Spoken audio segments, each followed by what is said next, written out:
pessoal. Dada a oportunidade com o nosso mini curso, hoje vou apresentar a aula 2, gasificação de borra de petróleo e aplicações. Na aula de hoje, vamos conversar sobre uma modelagem desenvolvida no software Aspen Plus. A modelagem do processo de gasificação foi realizada no software Aspen Plus e da microturbina no software GetCycle. Então, é um sistema acoplado, né, de um gasificador e uma microturbina a gás, né, para a geração de energia elétrica. E na segunda parte da aula de hoje, a gente vai conversar sobre uns testes experimentais que foram realizados, né, com gasificação de palma, de casca de palma e borra de petróleo. Então, a aula está dividida em duas sessões, a parte de simulação, né, e a parte experimental. Bom, conforme vocês sabem, e na aula de ontem, a gente conversou muito que hoje em dia a gasificação de biomassa está sendo desenvolvida de diferentes maneiras, né, usando diferentes tipos de reatores, né, e realmente hoje tem uma necessidade, que é a geração de hidrogênio. Então, você sabe que tem hidrogênio verde e hidrogênio azul, né? Então, hoje a gente vai conversar sobre a geração de hidrogênio verde, aproveitando correntes do processo de refinação de petróleo, né? De refino de petróleo, correntes pobres, na verdade. São resíduos, né? Que podem ser borra de petróleo, que pode ser também coque, sedimentos tóxicos de petróleo, etc, etc, etc. Então, as refinarias, elas estão muito afetadas com as altas taxas de geração da borra de petróleo. É oportuno mencionar que essa borra de petróleo é gerada nas diferentes, na verdade, na cadeia toda, né, da produção de petróleo. Por quê? Porque pode ser gerada na extração, no refino, no transporte, etc. Numa refinaria de petróleo, já a borra é gerada, né, porque não é produzida, é gerada, algo que é um resíduo, né, é gerada no fundo de diferentes tanques, né, por exemplo, de diesel, de óleo combustível, de nafta, também nas torres de destilação, também, algumas também estão sendo afetadas por esse resíduo, né? Também no processo dos sedimentos tóxicos de petróleo, né? A produção desse subproduto também da refineria, porque é gerada também nos tanques dos produtos e também dos subprodutos, né? Podemos afirmar, sim, que os resíduos que são mais gerados nas refinerias são as borras de petróleo. Esse projeto, na verdade, foi parte da minha tese de mestrado, eu estou dando uma continuidade agora no doutorado, foi financiado pela Petrobras. Aí eles comentaram, a gente fez uma visita na refinaria Gabriel Passos, e eles comentaram que esse problema é uma oportunidade de melhora, né? Porque eles querem aproveitar esse resíduo de uma maneira muito amigável, né? Aí a gasificação é uma rota termoquímica, né, muito interessante para refinerias. Inclusive, eu tive uma reunião com o professor Rubens e com o professor Adriano. Já a Shell desenvolveu uma tecnologia de gasificação já mais focada nas refinarias. Eles estão enxergando que todas as refinarias do mundo têm o mesmo problema. Então, a Shell já desenvolveu essa tecnologia, já é comercial, e é uma tecnologia que também, ao mesmo tempo, está acoplada também com captura de carbono, né, para absorver o CO2. E eles mesmos falam que esse gás syngas, né, ou gás de síntese em português, pode ser usado para a geração de energia elétrica, para a geração de produtos químicos como amônia, metanol, etc.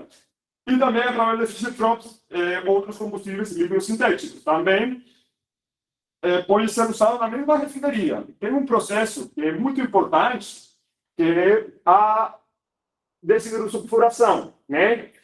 Vocês sabem que o petróleo é realmente controlado pelo teor de enxofre, tá? Então, aí o processo de sulfuração basicamente é vocês fornecer hidrogênio, puxar esse enxofre, né, para produzir H2S, tá? Bom,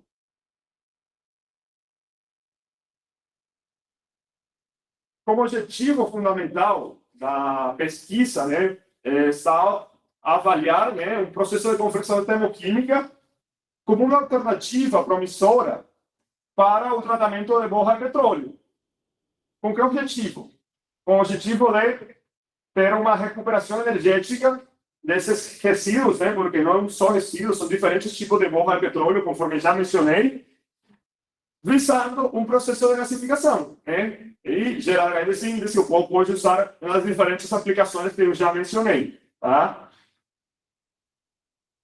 Já comentei um pouquinho, né, que esse gás de síntese pode ser usado para produzir diferentes produtos químicos, para gerar energia elétrica, mas também na mesma refinaria, tá?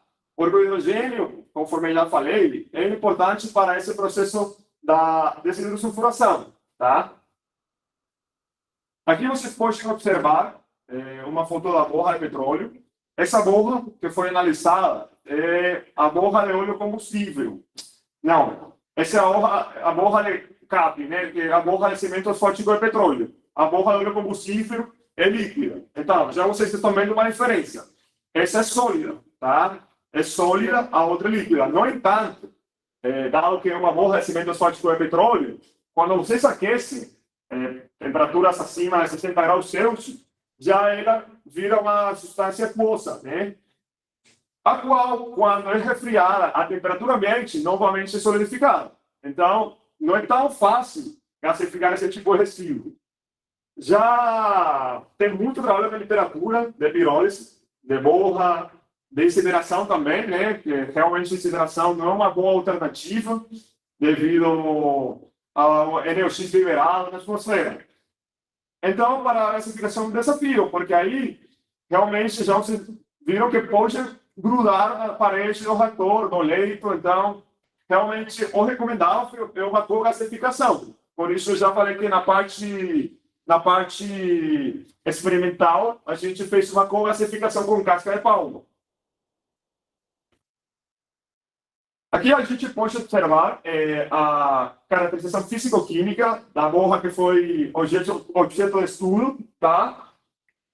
Podemos ver realmente que essa borra tem uma composição baixa em carbono, tem muitas cinzas, tá? E também tem um poder calorífico similar a uma biomassa, né? Uma biomassa convencional está entre 18, 20 megajoule por quilograma. A outra borra, a gente tem um PCI, ou PCS nesse caso, né? Pode ser de 42 megajoule por quilograma. Tem um teor de carbono de 85%, então é um bom combustível. Mas você pode ter essa dúvida. Por que vocês escolheram essa que sei lá, é muito ruim, né? Porque tem muita cinza, tem um baixo teor de voláteis, de carbono fixo. Porque depende da aplicação que a refineria, ou, na verdade, o problema da refineria ou da aplicação que a refineria quer dar para esse resíduo, tá? Na verdade, essa foi escolhida porque foi a que apresentou uma melhor taxa de geração da refinaria.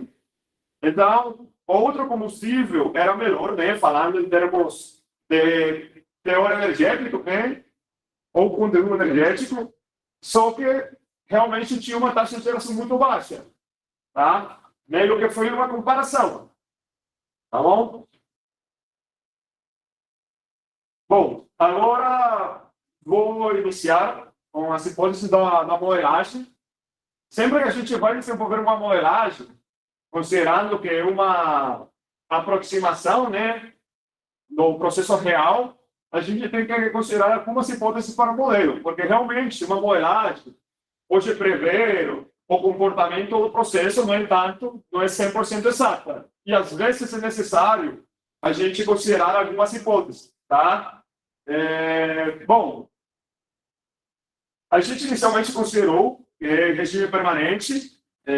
Na verdade, essa é uma hipótese que vocês podem considerar ou não, dependendo do tipo de aplicação.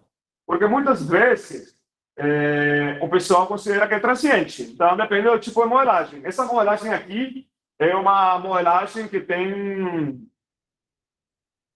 Bom, a abordagem da modelagem, na verdade, é de equilíbrio químico, né? Então, isso é importante mencionar. Eu considerei nessa modelagem a minimização da energia livre de Gibbs, que na aula anterior a gente já conversou um pouquinho, né? Que sempre a gente está tentando ter o menor valor da energia livre de Gibbs, certo? Outra hipótese foi que a temperatura e a pressão nos reatores é uniforme, ou seja, que a temperatura já na operação, já depois de um certo tempo, né, já é constante ao longo do reator, e a pressão também, foi a pressão atmosférica, tá? Porque vocês sabem que a gasificação é um leito fixo, tem um perfil da temperatura, né? Inicialmente, a secagem tem temperaturas até 900 graus Celsius, já a pirólise tem 400 graus Celsius, menores a 500 graus, né? Mas entre 400 e 500 graus Celsius, já a oxidação, né? Dado que são reações exotérmicas que liberam energia para as outras etapas do processo, já ocorre a temperaturas maiores, 800, 900, no caso da biomassa. Então, no caso da borra, são atingidas temperaturas maiores também, né? E já depois a redução, que aí, se é um downdraft, já no final da redução, a temperatura diminui um pouco, até 700 graus Celsius, porque aí ocorrem reações como a reforma de metano, de ar, né?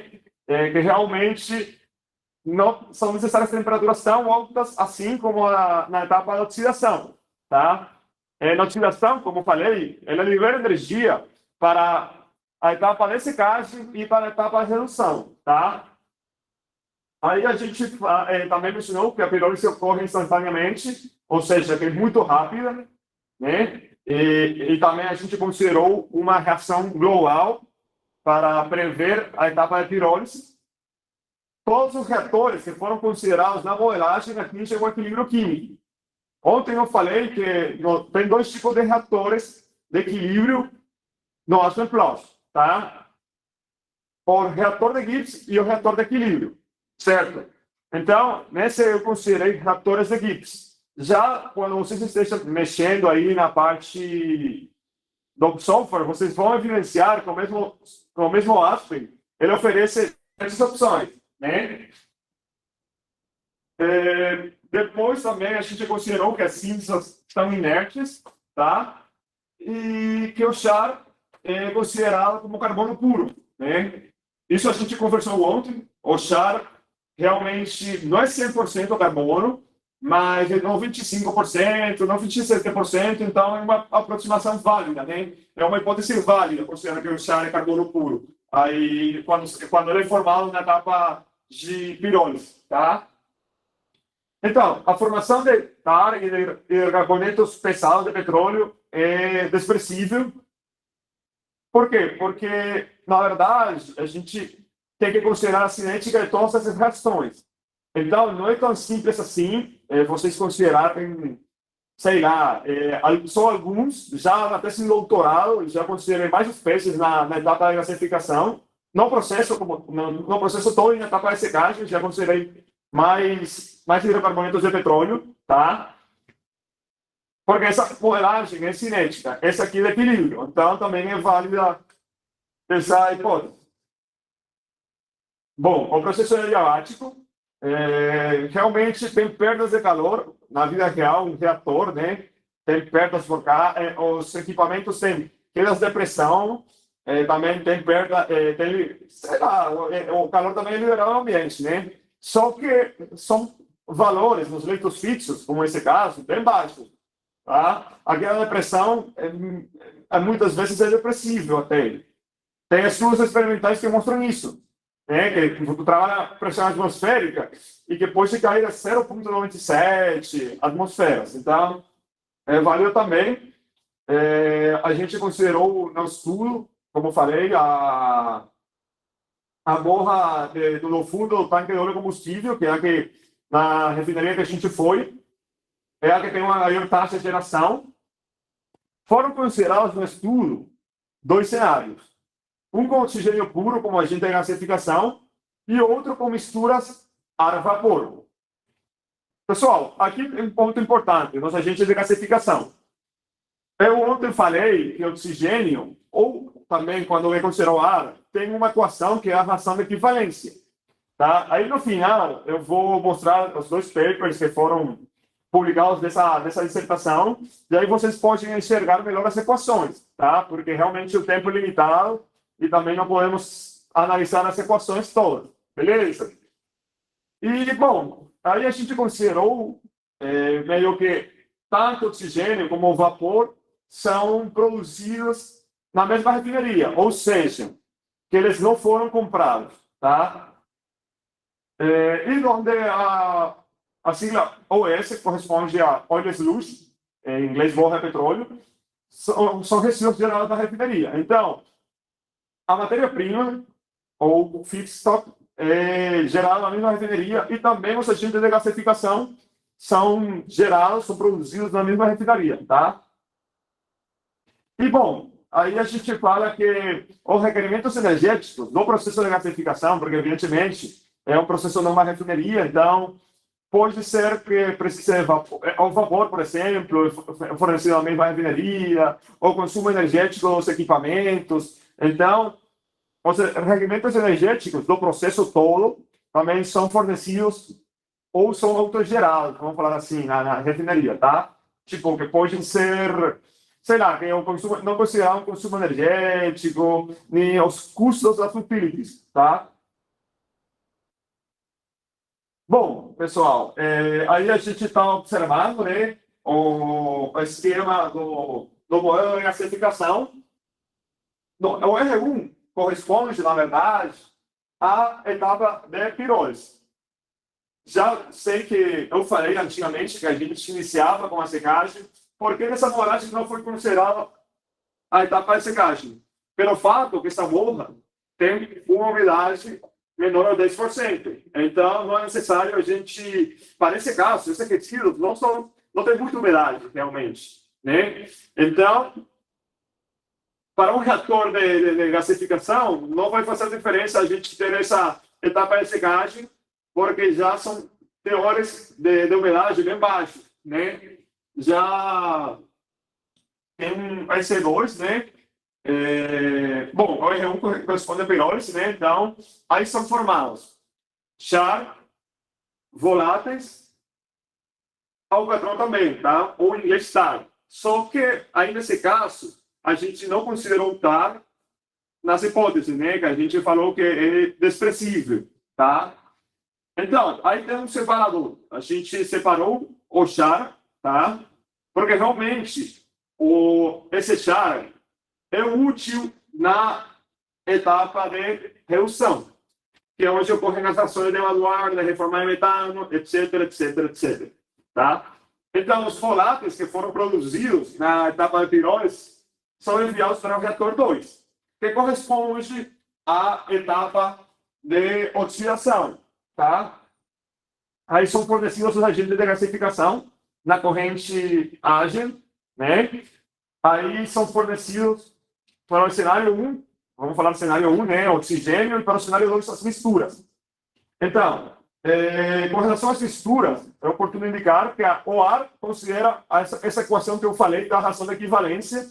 No entanto, o vapor é necessário considerar outra equação, que é uma relação, vamos falar assim, vapor-borra, né? Aí o pessoal que trabalha na biomassa, eles já viram essa equação ou correlação de SV, né? Biomass Steam Ratio, eu acho que para o caso específico da biomassa, que é mais achado na literatura, só que nesse caso a gente adapta ele, né?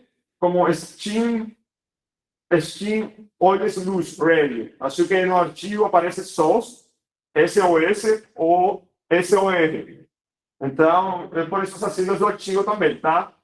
Aí já depois, os gases que foram produzidos, né, na etapa de oxidação, reagem aí com o char, os outros voláteis também, né?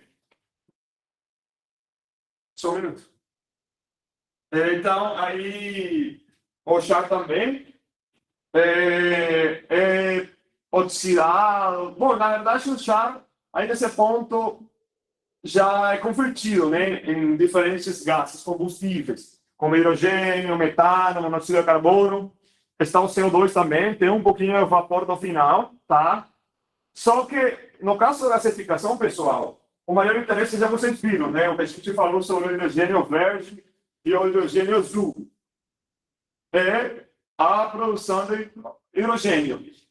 É impossível vocês obter 100% de oxigênio. Sempre obtém 30%, 40%, até 50%, que eu acho que é muito exagerado. Então, nesse sentido, muitas vezes, é fundamental, dependendo da aplicação da gás de síntese, né, conforme eu falei ontem, dependendo da aplicação que vocês querem dar para esse gás de síntese, já é necessário, já no final, uma reforma, né, um reator de reforma para produzir maiores quantidades de oxigênio ou CO2, dependendo do caso, né? CO, desculpe. Então, já aí na saída, a gente tem um sistema de limpeza sim, limpeza e resfriamento do gás, né? A gente pode falar, a gente está numa etapa de limpeza mesmo, né? Aí tem o EC2, o EC2 que é esse aqui, né? Que é esse aqui, tá? Esse corresponde ao ciclone. Também a gente tem aí um trocador de calor, né? Para a gente resfriar o gás de síntese. E já no final a gente tem outro separador, tá? Que é o EC3. Então, pessoal, já nesse ponto, a gente já tem gás de síntese, né? Nessa corrente sem gás, que vocês podem evidenciar ali, um sem gás, que na verdade já pode ser usado para geração de energia elétrica, que é a nossa aplicação no dia de hoje, que é uma microturbina a gás, tá? Então, aí são as principais ações que foram consideradas, dado que é um modelo de equilíbrio, né? É oportuno mencionar que foram consideradas menos espécies. No entanto, foi realizada uma validação que a gente vai enxergar os resultados daqui a pouco, né? Então, essas são as principais reações. Já vocês podem ver, conforme eu falei, a reação 1 corresponde à etapa de pirólise, tá? É uma reação global, né? E já depois, aí vocês podem observar as reações de oxidação, tá? Por isso eu falei que olha a reação 5, o char também é oxidado. Quando a gente fornece na redução, né, na seção de redução, o char é oxidado porque sempre vai um pouquinho de oxigênio, né, vai passar da etapa de redução, de oxidação para a etapa de redução, tá? E as últimas reações, ou seja, a reação 6 até a reação 10, são as reações da etapa de redução, que é onde é formado o gás de síntese. Beleza? Aí pode observar que algumas são reversíveis, né, que estão em duas setas, outras são irreversíveis, e aí a gente pode ver a entropia associada a essa reação. Bom, a avaliação da moelagem foi realizada com óleo múcio. Para quem não conhece o óleo múcio, esse é um combustível que pode ser considerado um óleo extrapesado. Ele é produzido na Venezuela, é um óleo especificamente de uma região do Orinoco, e por causa disso tem orimúcio, por isso é o nome, né? Essa é a origem do nome. Está associado com o local onde é extraído esse óleo pesado. Por que a gente validou com orimúcio e não com borra de petróleo? Pelo fato que na literatura tem poucos trabalhos experimentais de gasificação de borra de petróleo. Isso é importante. Então, a gente adaptou um pouquinho o reator, tá? E por causa disso, a gente validou com o Remulsion. Então, pode observar que o teor de cinzas é bem baixo, né? Tem um teor de carbono alto, mas a umidade é alta. Beleza? Então, isso foi o que a gente... Essas são a composição que a gente considerou, tá? E, bom, aí a gente pode observar alguns parâmetros. Aí está ER, que é Equivalence Ratio, a ração de equivalência, que foi considerada 0,4, porque essas foram as condições que o autor, né, é um estudo que foi realizado no ano 2005 por Ashisawa, ele considerou só oxigênio como agente de gasificação, considerando uma ração de equivalência de 0,4. O agente de gasificação e o combustível foram fornecidos ao reator a temperatura ambiente e a pressão do reator é alta, né? Quase 19, 18, 19 bar, né? Então, é alta mesmo. Aqui a gente pode observar os resultados da validação, tá? A gente pode ver que os resultados obtidos pela modelagem mostraram uma boa concordância com os resultados obtidos na modelagem que foi desenvolvida pela gente, né? Aí a gente compara teor de hidrogênio, CO, CO2, vapor, metano, e aí às vezes tem hidrocarbonetos, né, outros pouquinhos e tal. Então foi isso. E também a ração hidrogênio e monóxido de carbono. Essa sigla ali é RMS, em inglês é Root Mean Square, que é o erro meio quadrático. Aí a validação, né, tipo, essa é a equação que eu utilizei, também está nos papers que no final a gente vai mostrar, mas vocês podem avaliar as modelagens como vocês quiserem, erro absoluto, erro relativo, etc, etc, etc. Bom, já vocês viram até onde a gente obteve o gás de síntese. Já o gás de síntese já foi resfriado, já foi limpo também, né? No ciclone. Então, já é um combustível que pode ser usado em outras aplicações. A gente, na verdade, desenvolveu 3 modalidades diferentes: microturbina a gás, também ciclo Rankine e motor de combustão interna. Só que aí nessa apresentação de hoje, na nossa aula de hoje, a gente vai focar na microturbina a gás, tá? A microturbina a gás foi desenvolvida em outro software. Por quê? Porque realmente o Aspen é um software focado para processos químicos e termoquímicos, não para acionadores primários, tá? Tem turbina? Tem. Tem compressor? Tem. Mas não é ideal fazer uma modelagem, por exemplo, da microturbina. Aqui, acho que tem pessoal de engenharia mecânica, aí na nossa aula, e eles sabem que o compressor tem um mapa. A turbina, quando é fabricada, a turbina é fabricada em condições ISO. Que, se eu não me engano, são a nível do mar, eu acho, altitude, né, nível do mar, 16 graus Celsius e umidade relativa, se não me engano, 60%. Então, elas sempre são testadas nessas condições e usando um combustível padrão, que geralmente é gás natural. Já aí você vai fornecer um gás de síntese, né? Que é um gás que, na verdade, é um gás pobre, né? Aí vocês daqui a pouco vão observar o PCI, né? E o poder calorífico inferior, mas não tem comparação com o gás natural, que tem, sei lá, 40 megajoules para um metro cúbico, né? Normal é de condições normais, né? Aí depois vocês podem pesquisar, quando vocês veem uma letra N na frente, normal metro cúbico. Então, aí vocês podem pesquisar aí como dever de casa. Então, as mesmas condições, né? Regime permanente. Aqui na microturbina tem algumas limitações com relação ao teor de hidrogênio, tá? O teor de hidrogênio deve ser menor a 30%, pessoal, porque tem aí uns problemas que podem ser gerados na microturbina, né? Na cámara de combustão, que é onde esse deslocamento de chama, né?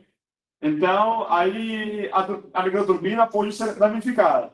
Também é oportuno mencionar que a microturbina, na verdade, é um ciclo Brayton regenerativo, né?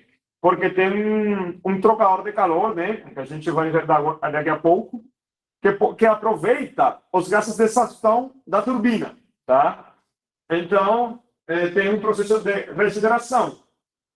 Tem o mesmo funcionamento de uma turbina a gás convencional, só que tem um regenerador, né? Que é um trocador de calor, na verdade. Então, aí a gente já tem uma limitação, tá? Então, sempre devem ser fornecidos, para esse modelo específico, que foi uma cápsula, que na faculdade onde eu fiz mestrado, eles tinham uma cápsula C30, então a gente considerou os parâmetros operacionais dessa microturbina. E também o PCI. Porque o PCI deve ser maior que 8 megajoule. Isso foi um estudo que foi desenvolvido, que realmente, agora não lembro o nome do autor, aí está nos dois papers eu menciono o autor principal, agora não lembro da cabeça, na verdade, mas ele testou essa microturbina, sabe? E ele evidenciou que se ele trabalhar com PCI menores a 8 megajoule, ele pode danificar a câmara de combustão e também pode estar associado aos problemas com o compressor, tá? Bom, aí também tem uma limitação que é a temperatura na câmara de combustão deve ser máximo 951,2. Esse foi um dado do fabricante. Por que essa temperatura, pessoal? Porque eles testaram com certeza que o material da câmara de combustão pode ser danificado, né? Lembre-se que esses equipamentos, né, esses acionadores primários, se são aquecidos a temperaturas muito altas, podem ser também danificados, né? Eu acho que aqui também o pessoal que já fez o curso de termodinâmica, né, aí quando eles estão estudando turbinas a gás, aí também a turbina a gás menciona que não pode ser a temperatura superior a uma temperatura específica. Fala de turbinas a gás, né? Meio que um valor estándar, por exemplo, o livro que eu gosto mesmo, que o Moran Shapiro fala disso na seção da turbinas a gás. Aí também quem tinha interesse, quer pesquisar mais sobre turbinas a gás, tem um capítulo bom aí do Moran Shapiro, tá? Que habla de turbinas a gás, quando tem regeneração, resfriamento, quando são ciclos combinados, até tem um caso específico de gasificação também, o Moran Shapiro. Então é bem interessante, tá? Vocês darem uma olhada aí, quem quer relembrar um pouco, ou quem quer aprender aí de turbinas a gás, tá? Aí agora a gente também é importante mencionar condição of design, que em português é fora de projeto, né? Isso é o que eu estava mencionando. Conforme você muda o combustível, vai mudar o mapa do compressor. Aí quem trabalha com turbinas, compressores, o compressor tem um mapa. E tem uma linha, né? Uma linha limite, né? Chamada linha de sort, né? Sort line. Então, aí o mapa de compressor, o mapa já foi projetado na microturbina, o fabricante acha que ele fornece o mapa convencional, né? E já, evidentemente, se você fornece um combustível bem diferente, como é o gás de síntese ou gás natural, já você vai ter que projetar o mapa. Aí, nesse caso, a gente considerou o mapa que foi desenvolvido por Zhu e Saravanan, que estava disponível na biblioteca do GetCycle, tá? O que acontece? Que o GetCycle também oferece essa opção. Você quer projetar o mapa? Fica à vontade. Mas, para isso, você precisa fazer testes experimentais. Então, por tempo, né, o mestrado é muito rápido, já foram desenvolvidas 4 modelagens, a gente não conseguiu fazer testes experimentais da microturbina.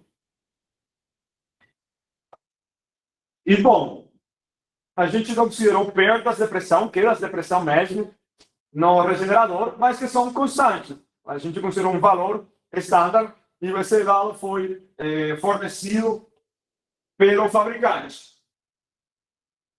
Aqui a gente pode observar agora o ciclo breakdown regenerativo ou microturbina a gás, tá?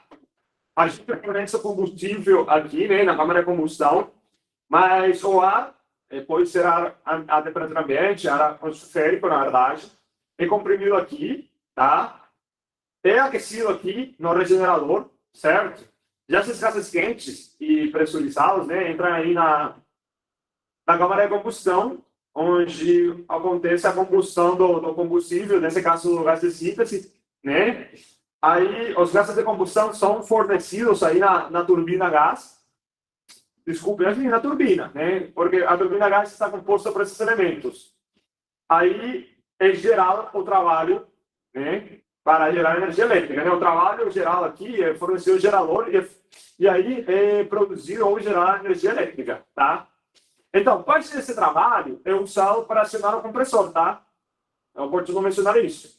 Aí os gases de extração, conforme eu falei, passam pelo regenerador para aquecer esse ar, né, atmosférico e já pressurizado aqui, né, no ponto 2. E finalmente são liberados na atmosfera, tá?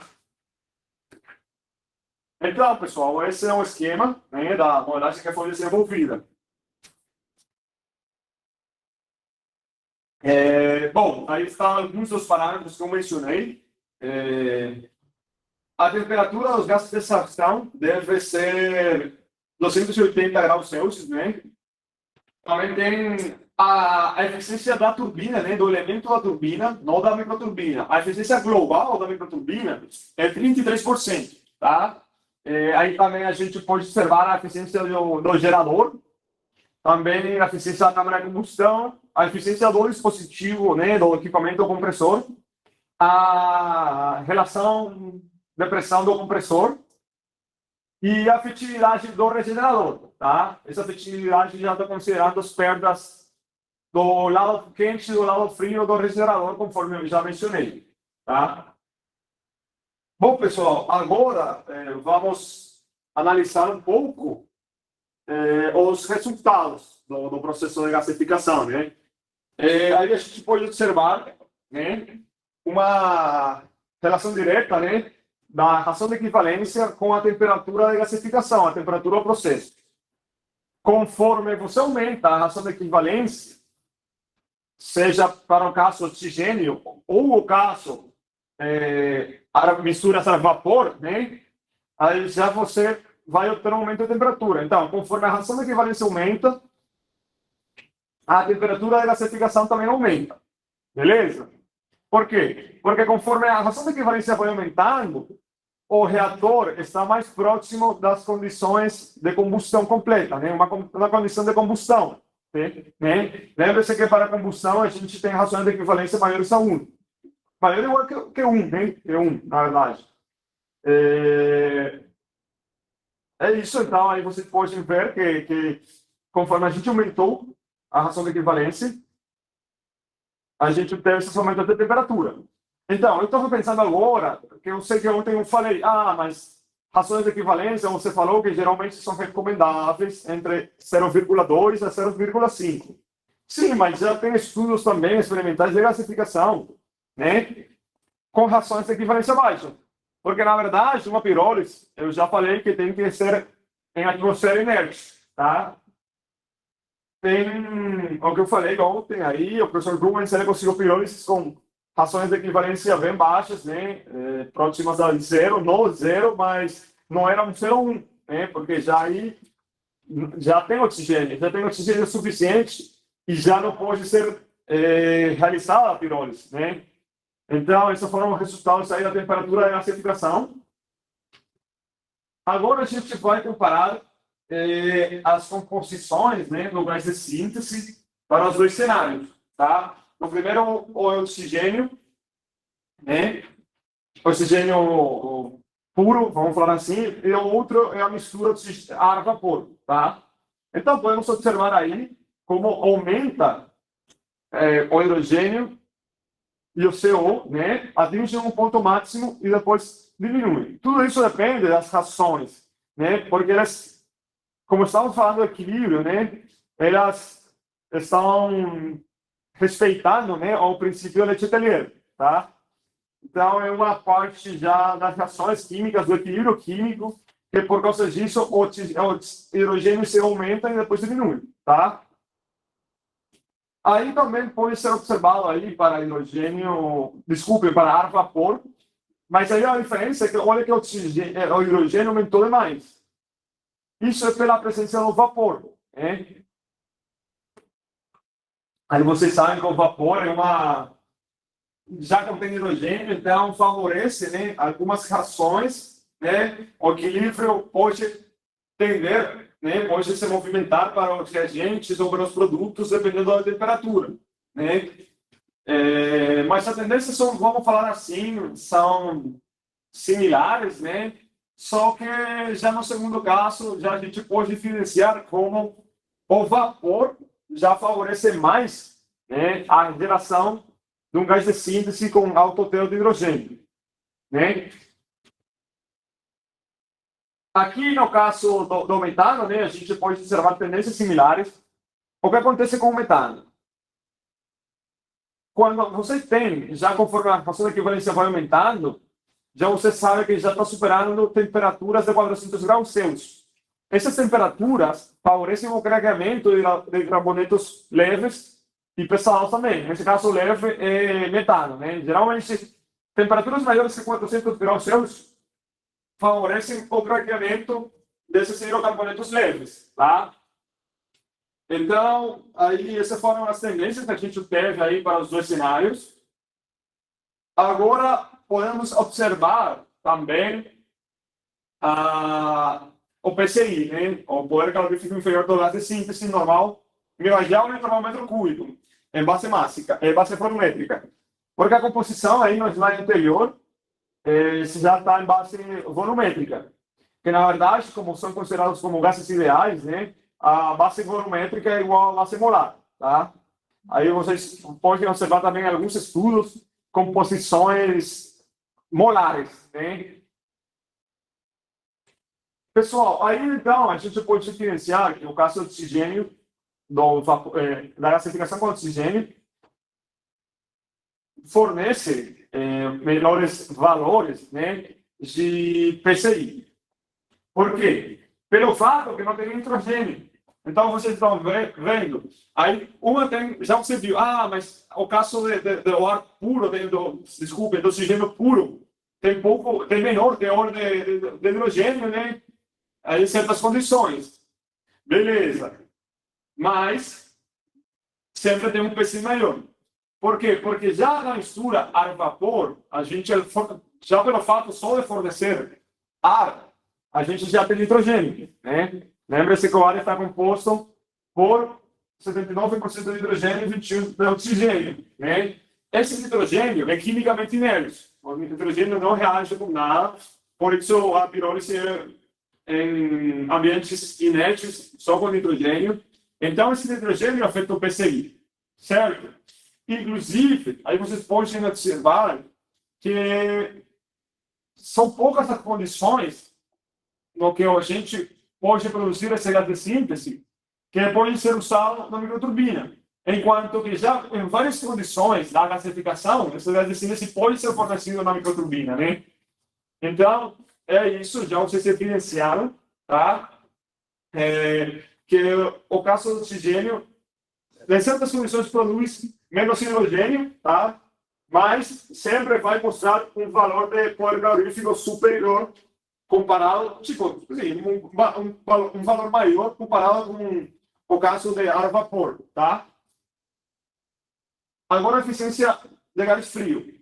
Aqui o pessoal que trabalha com gasificação já está evidenciando um problema, né, da eficiência de gás frio no processo. Pessoal, por que esse valor tão baixo, né? É a dúvida principal. Quando vocês podem observar em gasificação de biomassa, valores de 80 até 60. Pelo fato que o combustível tem muita cinza, né? Aí a gente, porque assim, Bem, a gente não mostrou o balanço de massa aí, mas está sendo produzida muita cinza, porque o combustível tem um 43% de cinza. Então, esse é o primeiro problema dessa gasificação, né?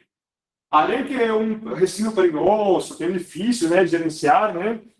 Tem muita cinza. Talvez outra borra tivesse dado um resultado diferente, né? Mas essa mostrou uma eficiência muito baixa, muito mesmo. Também depende também da quantidade de gás de síntese que está sendo produzido, né? Também depende do teor energético do gás de síntese, o teor energético do combustível. Então, são muitas variáveis que são consideradas aqui, né? E que, evidentemente, quando eu já mostrei a caracterização, eu falei para vocês que não é viável, talvez, fornecer esse tipo de combustíveis. Mas foi realizado porque é o combustível que tem a maior taxa de geração. Bom, o combustível não, né? Combustível para a gasificação. Mas é um resíduo que tem uma maior taxa de geração na refinaria, tá? Agora a gente pode observar os resultados da microturbina, né? Podemos observar como diminui, né, a eficiência da microturbina. A eficiência é a linha, são essa linha traçada, né, delineada, com traços ali, né. Então, e as barras correspondem ao índice de geração de eletricidade, né. Pessoal, aí vocês podem observar que também conforme a gente obteve, tipo, a gente usou maior relação de equivalência, seu PC diminuiu, associado também a uma formação maior de CO2, né? Aqui. No caso do ar vapor, a gente já sabe que é vapor mesmo. Mas como a gente já está atendendo a um regime de combustão, o CO2 é formado também, né? Então, maiores rações de equivalência favorecem a formação de CO2, certo? Então, isso também afeta a eficiência da microturbina e o índice de geração. Vocês lembram que a gente falou, olha, o PCI tem que ser maior a 8, né, para alimentar os singuês aí na turbina, né, na microturbina, nesse caso. Então, vocês estão vendo que só 0,25, né, só tem uma barra, né, que corresponde ao caso de oxigênio, tá? Olha, por isso eu também trabalhei com baixas frações de equivalência. Senão, se a gente trabalhasse de 0,25 para cima, a gente só poderia usar, a gente só ia obter uma barra, né? Essa que vocês estão vendo aí na terceira coluna, né? Por falar de um jeito. Então, já vocês viram, tá? Que o teor energético, ou o PCI, na verdade, do gás de síntese, ou syngas, afeta também na microturbina. Aí, pessoal, tem vários parâmetros que são avaliados realmente na microturbina. A relação de pressão do compressor, a relação de expansão da turbina, as revoluções, né, porque a microturbina tem RPM altas, né, também a efetividade do regenerador, etc, etc, etc. E a temperatura da câmara de combustão também. Mas aqui nessa apresentação, né, pelo tempo, a gente não foca muito nesses outros parâmetros, né, outros equipamentos, outras possíveis variáveis que são afetadas aí pelo uso do combustível.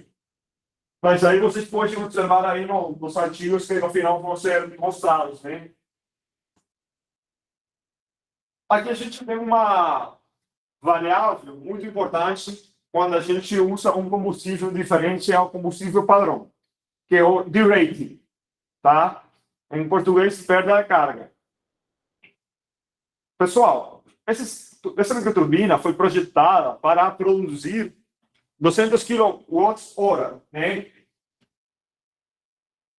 Nesse caso, a gente não está produzindo isso. A gente, se eu não me engano, como a gente só apresentou aí o índice de geração de eletricidade, que realmente é o que tem interesse ao pessoal da refinaria, né? Quanto quilograma eu vou fornecer e quanto quilowatt-hora eu vou produzir, né? Mas, já falando da potência, né, da microturbina e tal, essa microturbina foi projetada para 200 kW, né?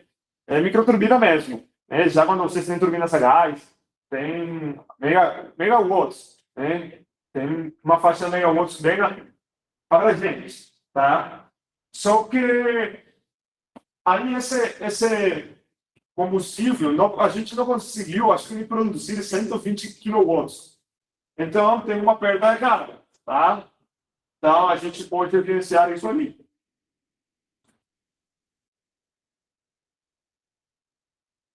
Bom, pessoal, a gente agora vai apresentar a parte experimental. Aí vocês podem ver o reator que eu conversei aí ontem, né? Que é o reator Top Leaf Updraft. Então, pessoal, aqui vocês, mesmo que só tenha mostrado essa saída aqui, saída, né? Esse gás, o combustível está sendo fornecido na parte superior, tá? O combustível é fornecido porque esse reator é de bancada. Então, a gente fornece inicialmente a biomassa e depois acende a biomassa, ou o combustível, nesse caso, né? A gente pode acender com querosene, né? Ou álcool. Então, não é contínuo, né? Não é contínua a alimentação nesse reator, porque é de bancada, tá? Então, a gente fornece o combustível, aí a gente, para a alimentação, considera também a profundidade onde são fornecidos os termopares, tá? Esses são os termopares aqui, os quais são ligados aí a um sistema de aquisição de dados, né? Então, também é importante para evitar a alimentação, né? Não tanto seja manual e tal, a gente tem que ter uma boa alimentação e também uma boa profundidade dos termopares. Por quê? Para evitar caminhos preferentes de ar, né? Aí, nesse caso, a mistura é não homogênea, a borra é difícil. Talvez se só fosse casca de palma, não tivesse muito problema, né? Porque a gente, durante os experimentos, apresentou algumas dificuldades, né? Durante os experimentos. Aí, mas finalmente deu certo, a gente conseguiu fazer os testes. Desse trabalho, a gente vai submeter o paper daqui a 2 semanas, tá? Já está bem na versão final, já está pronto para ser submetido o paper. Aqui, então, tem um compressor, né? Aqui tem um sistema de regulação, né? Para regular também a pressão. Aqui um medidor de vazão volumétrica, né? E esse é o sistema, tá? Esse foi o sistema usado. O professor Adriano foi em Medellín esse ano, ele conhece o reator, tá? E aqui vou apresentar aí rapidamente os resultados, tá? Esse reator, nesse momento, não contava, não tinha, né, uma emissão de gás. Então, a gente focou mais no estudo de frente de reação, a velocidade de frente de chama, a temperatura do processo, o rendimento do char. Então, esse foi o foco experimental mesmo. Então, podemos evidenciar, já vocês viram, né? Uma tendência que, conforme aumenta a fração de ar, né, aumenta a fração de equivalência, né? Porque já vocês vão observar aquela equação da fração de equivalência nos papers.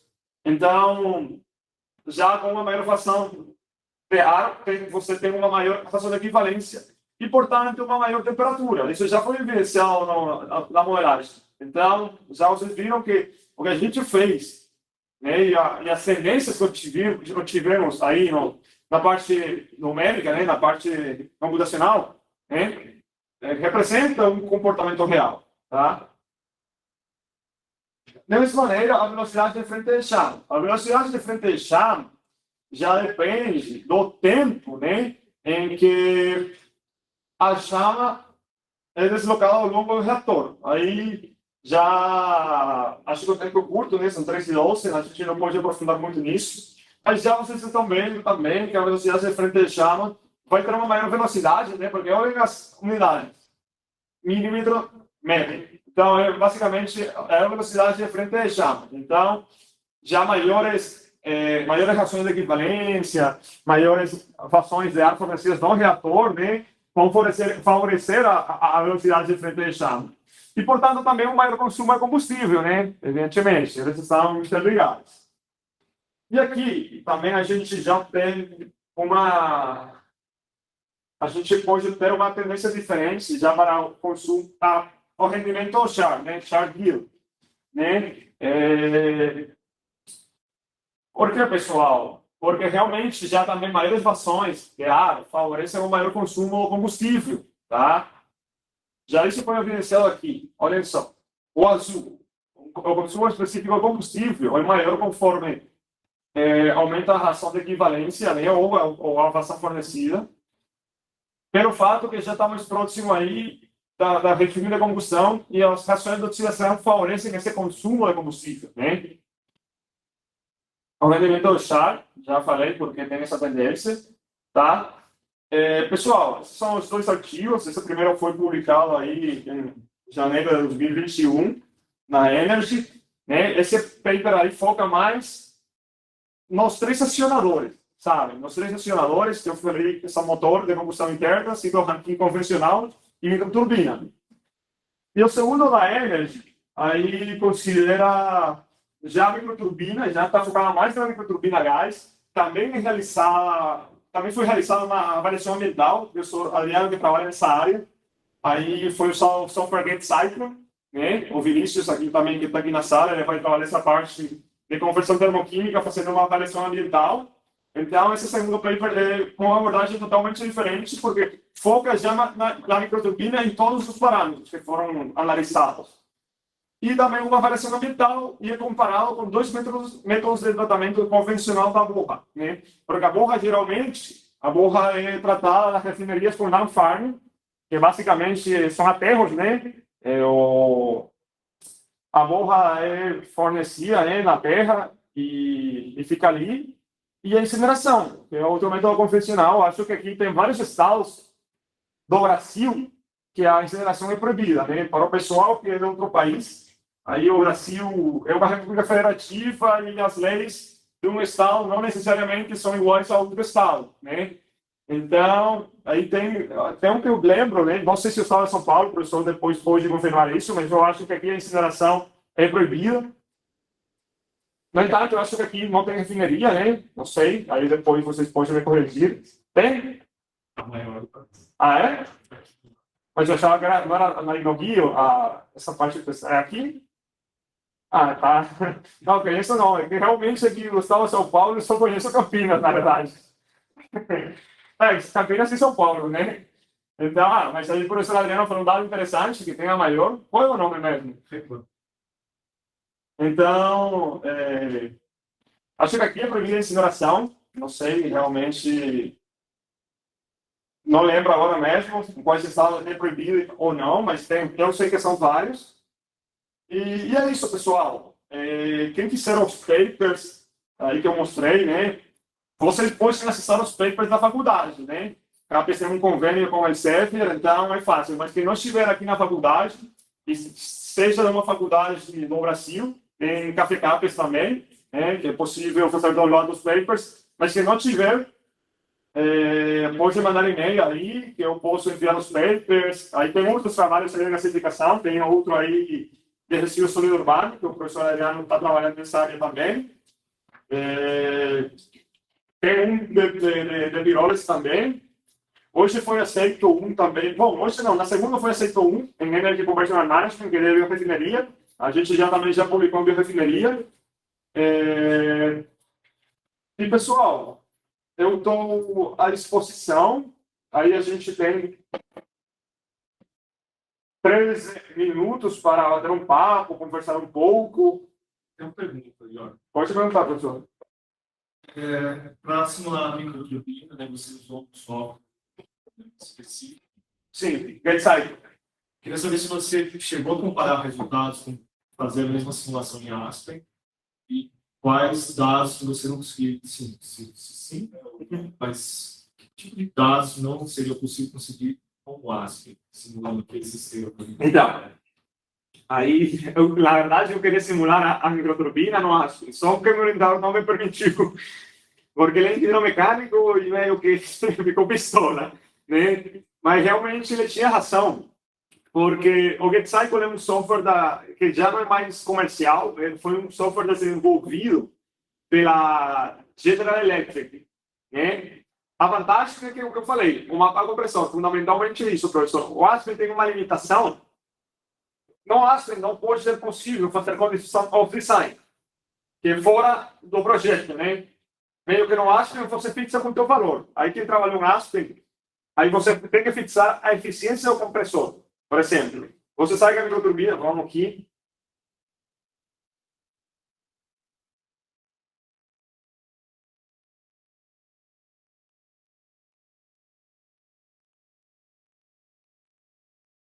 Então, aí vocês sabem que esse equipamento aqui tem uma eficiência, né? A câmara de combustão tem outra, aqui tem outra, né?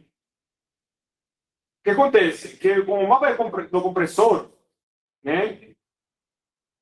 Aqui a eficiência do compressor, conforme você tem uma condição operacional diferente, essa eficiência vai mudar. Então não é correto usar o Aspen para esse tipo de modelagem, porque já você vai fixar sempre e meio que você vai trabalhar na mesma condição. Mas muitas pessoas sabem, mas tem análise de sensibilidade, você pode mudar a eficiência. Sim, mas de qualquer jeito você está fornecendo um número manual, né?